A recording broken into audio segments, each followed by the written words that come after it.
Hi, this is Noel from Creation Effects with another video tutorial for Creation Lens Flares, which is a revolutionary new way of creating realistic lens flare effects in After Effects.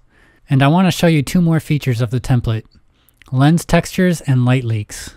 If you open the folder named Build Your Own, you'll see two folders called Lens Textures and Light Leaks.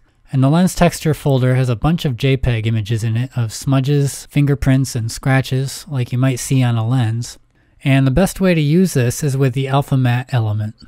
Let me first drag it into my base comp, then I'll go to my elements comp and copy this alpha matte element. I'll be sure to put the alpha matte layer above the lens texture image, and I'll set the track matte of the lens texture to alpha matte. And now the lens texture is only visible where this alpha matte layer overlaps.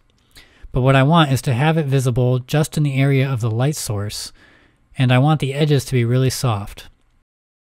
If we show the alpha matte, we can see it's in the wrong position, so I'll change the proximity and the expansion and the softness, and then I'll hide it again, and we're done. This effect can do a lot to make a fake lens flare look more real. Now let's look at the light leaks. Light leaks are flashes of colored light that sometimes appear over footage, especially old footage shot with old film cameras.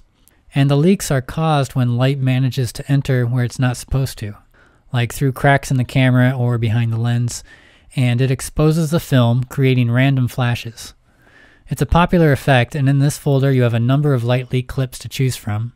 The organic light leaks here are perhaps more natural feeling because they have a more randomness to them, and the particle light leaks were created with particles, which means you can adjust their properties. To use any of these on your footage, you just put it above your footage layer, and you might need to change the blending mode depending on which light leak you use. I usually set it to add or screen, and that's it. And the way I used these in some of the presets was much like how I used the lens textures. I would use an alpha matte, which would make the light leak visible only in the area around the light source, which would give some random colorful flashes to the light source, adding interest and realism.